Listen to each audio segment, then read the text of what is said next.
Hi friends, ಇವತ್ತು ನಾವು C program ಅಲ್ಲಿ ಸ್ಟ್ರಕ್ಚರ್ಸ್ ಅಂದ್ರೆ ಏನು ಅಂತ ಕಲಿಯೋಣ ಬನ್ನಿ.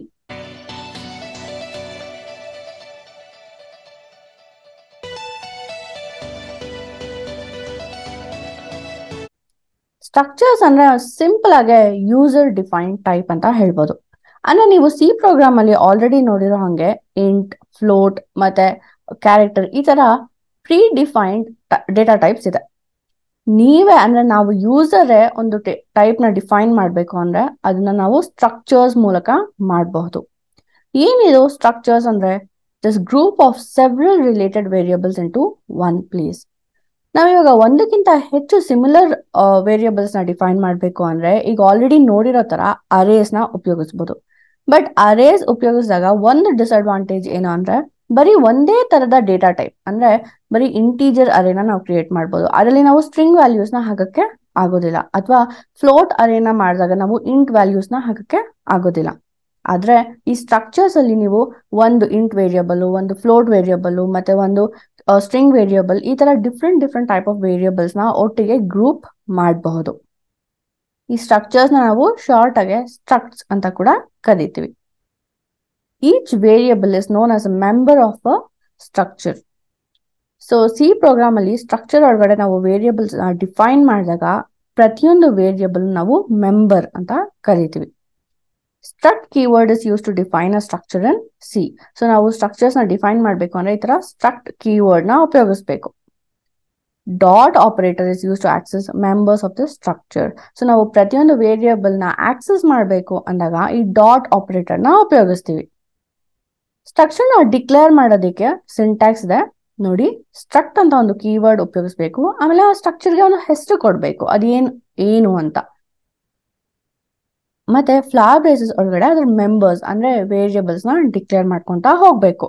ಎಕ್ಸಾಂಪಲ್ ನೋಡಿ, ಇಲ್ಲಿ ನಾನು ಸ್ಟೂಡೆಂಟ್ ಅನ್ನೋ ಒಂದು ಸ್ಟ್ರಕ್ಚರ್ ನ ಡಿಫೈನ್ ಮಾಡ್ತಾ ಇದೀನಿ. ಒಂದು ಸ್ಟೂಡೆಂಟ್ ಅಂದ್ರೆ ಅದಕ್ಕೆ ಒಂದು ಐಡಿ ಇರುತ್ತೆ, ಏಜ್ ಇರುತ್ತೆ ಮತ್ತೆ ನೇಮ್ ಇರುತ್ತೆ. ನೀವು ರೋಲ್ ನಂಬರ್ ಮತ್ತೆ ಅದ್ರ ಕ್ಲಾಸ್ ಡೀಟೇಲ್ಸ್ ಇದೆಲ್ಲಾನು ಹಾಕೊಂತ ಹೋಗ್ಬೋದು. ಇಲ್ಲಿ ನಾನು ಸದ್ಯಕ್ಕೆ ಸಿಂಪಲ್ ಆಗಿ ಐಡಿ, ಏಜ್ ಮತ್ತೆ ನೇಮ್ ಅಂತ 3 ವೇರಿಯಬಲ್ ನ ಡಿಫೈನ್ ಮಾಡ್ತೀನಿ. ಇಲ್ಲಿ ನೋಡಿದ್ರೆ 2 ಇಂಟೀಜರ್ ಇದೆ, ಒಂದು ಸ್ಟ್ರಿಂಗ್ ಇದೆ. So different type of variables ನೀವು ಒಂದೇ ಸ್ಟ್ರಕ್ಚರ್ ಅಲ್ಲಿ ಡಿಫೈನ್ ಮಾಡಬಹುದು. ಆಕ್ಸೆಸಿಂಗ್ ಸ್ಟ್ರಕ್ಚರ್ ಮೆಂಬರ್ಸ್, ನಾ ಆಗ್ಲೇ ಹೇಳ್ದಂಗೆ ಇದಕ್ಕೆ ಡಾಟ್ ಆಪರೇಟರ್ ನ ಉಪಯೋಗಿಸ್ತೀವಿ. ಸೊ ಫಸ್ಟ್ ಒಂದು ಸ್ಟ್ರಕ್ಚರ್ದು ವೇರಿಯಬಲ್ ಕ್ರಿಯೇಟ್ ಮಾಡ್ಕೊಬೇಕು. ಅದಕ್ಕೆ ಸ್ಟ್ರಕ್ಟ್ ಕೀವರ್ಡ್ ಉಪಯೋಗಿಸ್ಬಿಟ್ಟು ನಮ್ಮ ಸ್ಟ್ರಕ್ಚರ್ ನೇಮ್ ಇರತ್ತಲ್ವಾ ಅದನ್ನ ಬರೆದು ಜೊತೆಗೆ ಒಂದು ವೇರಿಯಬಲ್ ನೇಮ್ ನ ಕೊಡ್ಬೇಕು. ನೀವು ಜಾವಾ ಅಥವಾ C++ ನೋಡಿದ್ರೆ ಆಬ್ಜೆಕ್ಟ್ ನ ಹೆಂಗೆ ಕ್ರಿಯೇಟ್ ಮಾಡ್ತೀವಲ್ವಾ ಅದೇ ರೀತಿ ಇಲ್ಲಿ ನಾವು ಸ್ಟ್ರಕ್ಚರ್ ವೇರಿಯಬಲ್ ನ ಕ್ರಿಯೇಟ್ ಮಾಡಬೇಕು. ಅನಂತರ ಆ ವೇರಿಯಬಲ್ ನ ಯೂಸ್ ಮಾಡಿಕೊಂಡು ಡಾಟ್ ಮತ್ತೆ ಮೆಂಬರ್ ನೇಮ್. ಸೊ ಐಡಿ ಅನ್ನೋದು ಒಂದು ಮೆಂಬರ್ ನೇಮ್ ಅಂದ್ರೆ ಸ್ಟ್ರಕ್ಚರ್ ಅಲ್ಲಿ ಇರೋ ಒಂದು ಮೆಂಬರ್ ನೇಮ್.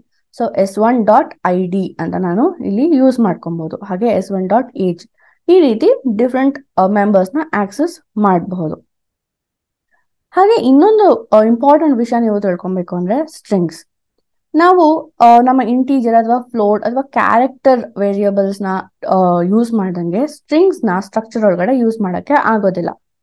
ಯಾಕೆ ಅಂತಂದ್ರೆ ಅದು ಅರೇ, ಅಂದ್ರೆ it is a different type of array ಅಲ್ವಾ.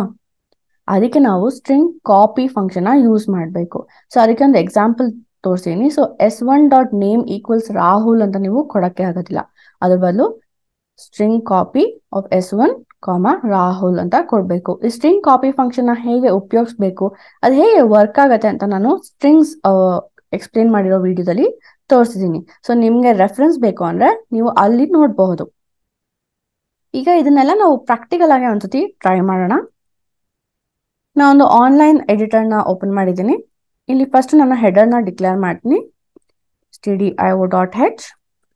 ಹಾಗೆ ಒಂದು ಮೇನ್ ಫಂಕ್ಷನ್ ರಿಟರ್ನ್ 0. ಇದು ನನ್ನ ಮೇನ್ ಫಂಕ್ಷನ್ ಟೆಂಪ್ಲೇಟ್. ಈಗ ನಾನು ಫಸ್ಟ್ ಏನ್ ಮಾಡ್ಬೇಕು, ಒಂದು ಸ್ಟ್ರಕ್ಚರ್ ನ ಡಿಫೈನ್ ಮಾಡ್ಬೇಕು.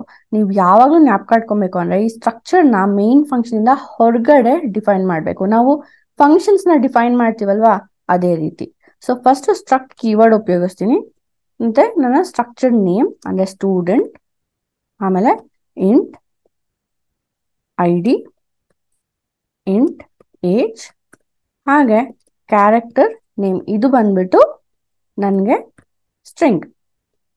ಒಂದು ಇಂಪಾರ್ಟೆಂಟ್ ವಿಷಯ ನೀವು ತಿಳ್ಕೊಬೇಕು ಅಂದ್ರೆ ಇಲ್ಲಿ ನಾವು ಸ್ಟ್ರಕ್ಚರ್ ನ ಕ್ಲೋಸ್ ಮಾಡ್ಬೇಕಾದ್ರೆ ಸೆಮಿಕೋಲನ್ ಹಾಕ್ಬೇಕು, ಇಲ್ಲಾಂದ್ರೆ ನಮಗೆ ಕಂಪೈಲೇಷನ್ ಎರರ್ ಬರುತ್ತೆ.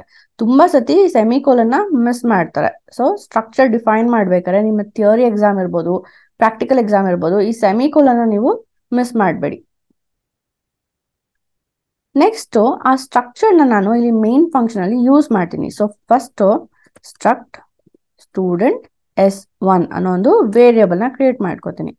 S1.id equals 101, S1.age equals 16 ಅಂತ ಕೊಡ್ತೀನಿ. ಹಾಗೆ ಇದನ್ನ ನಾವು ಪ್ರಿಂಟ್ ಮಾಡೋಣ. printf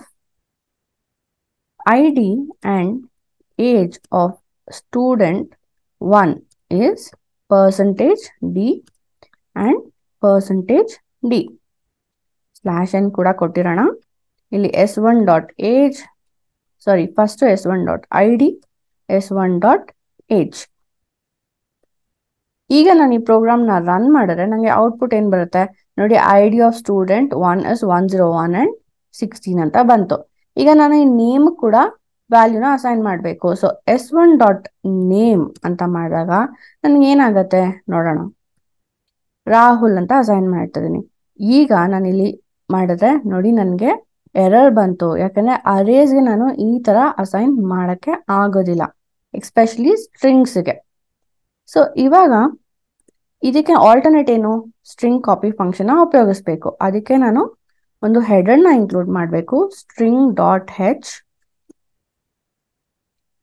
strcpy s1.name, Rahul. So ನಂಗೆ ಏನ್ ಸ್ಟ್ರಿಂಗ್ ಕಾಪಿ ಆಗ್ಬೇಕೋ ಆ ನೇಮ್ ಒಳಗಡೆ ಅದನ್ನ ಇಲ್ಲಿ ಬರೀತಾ ಇದೀನಿ. ID, name and age of student 1 is %d space %yes ಅಂತ ಹಾಕ್ತೀನಿ. ಇಲ್ಲಿ S1.name.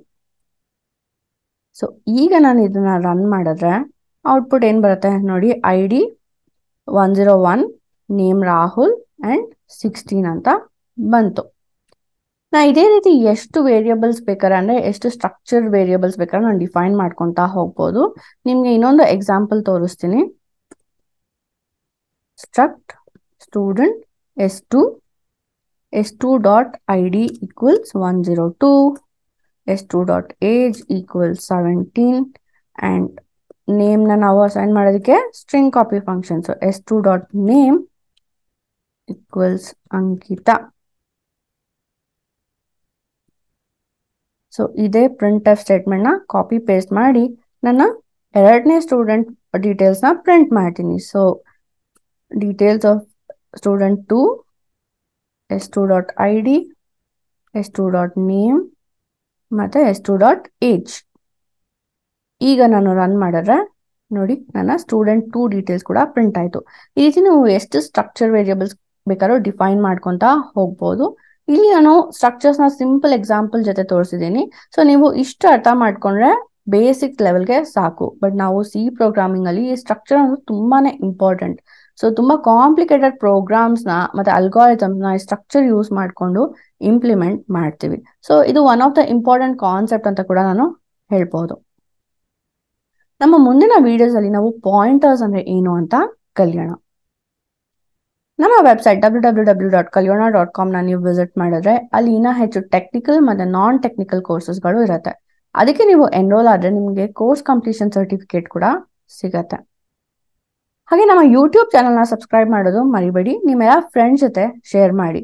ನಿಮ್ಗೆ ಏನೇ ಕ್ವೆಶನ್ಸ್ ಇದ್ರು ನಮ್ಗೆ ಅದನ್ನ ಕಮೆಂಟ್ ಮೂಲಕ ನೀವು ತಿಳಿಸ್ಬೋದು. Thank you.